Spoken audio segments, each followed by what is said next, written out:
Hi, in this video tutorial, we'll be looking at how to use VDMX as a Syphon mixer that gets republished back out to Syphon.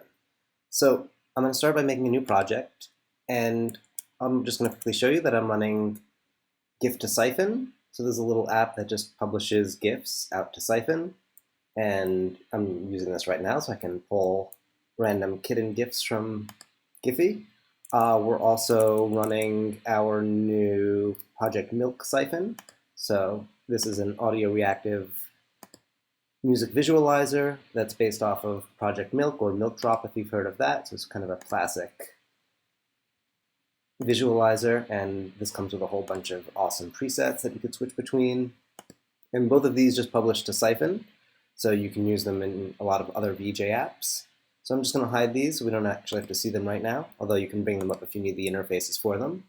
And I'm also running right now one other Syphon application. It's the Simple Server, and this is a useful Syphon app to have for testing purposes. And along with that, I'm also running the Simple Client app, which you can use to receive from any Syphon app to see what the stream is and what the frame rate is and things like that. So this is also a pretty useful tool for testing out your Syphon setups. So we're going to use that at the end of this tutorial. And here's our simple server. So the first thing I want to do is set up VDMX before I make it into a mixer. I'm going to set it up just as a regular router or a switch. So if you go into the right-click menu from here, and you go under Add Clips from Built-in Sources, you'll see there's a section called Syphon. And if you choose that, it'll just add automatically all of the available Syphon feeds right now. And if I click on one of them, it'll automatically be the one that's getting fed to my output. So immediately, we've got our Syphon switch. And another place you can go is you can look in the window menu under the Browse Import Media, and also under here, Syphon. If you need to, you can also directly access Syphon from the layer source menu right here if you just want to grab any particular thing. There you go. So once this is running, you can, of course, add effects if you need to, add some effects to it. That might be useful for utilitarian purposes. You've got color levels, as a pretty standard one. You may also find color controls useful, where you've got brightness, contrast, hue, and saturation. So that's just your regular color controls.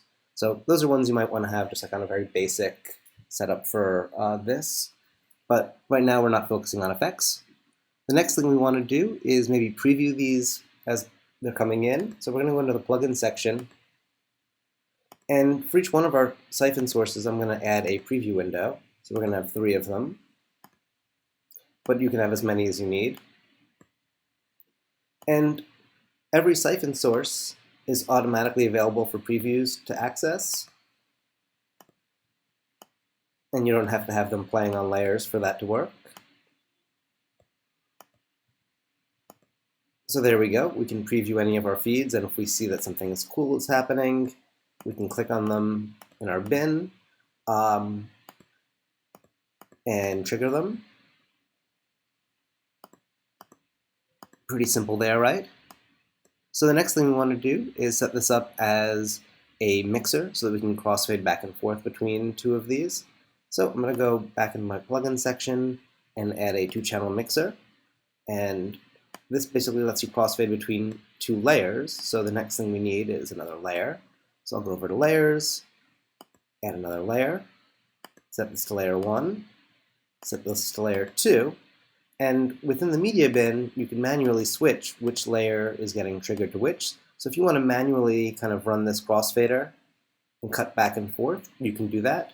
If you right-click on here, you'll see there's MIDI detect, OSC detect, and DMX detect, so you can manually crossfade back and forth if you need to while this app is hidden. But the next thing you might want to do is turn on auto fade, and when you do that, VDMX will automatically crossfade over to the next layer that's being used. And along with that, you might find it useful to inspect your media bin, and you'll notice that there's this auto layer option here. You can switch that to cycle mode, and now VDMX will switch automatically. This bin will rotate between its 2 layers.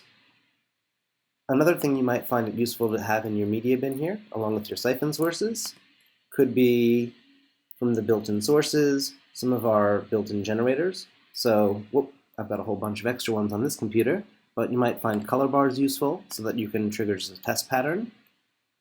Or another one that's useful to have in there sometimes is one called solid color.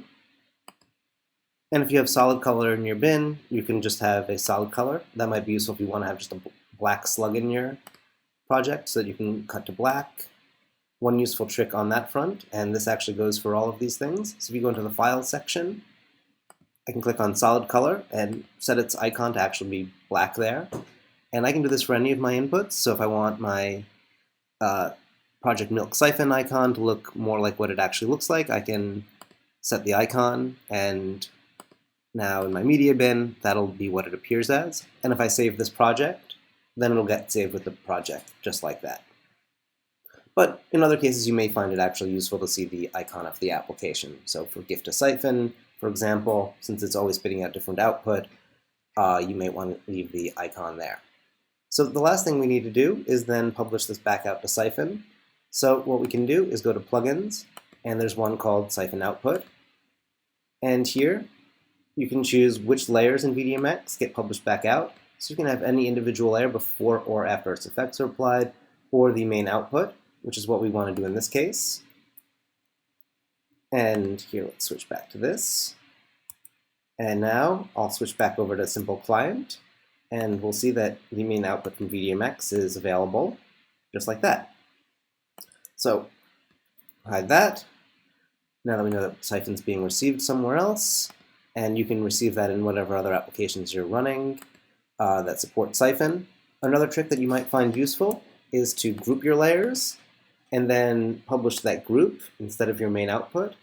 And that can be handy if you want to make subgroups, if you're using the output from VDMX, but you're also making something that goes to another output. So if you were to have maybe a third layer in here that had some kind of a watermark or other image or something else going on, you could have, a live input, and the live input is only being used in the output from VDMX, but within your other applications, you only want the other mix. So you've got a lot of options when you're talking about your layer setups and publishing out to Syphon.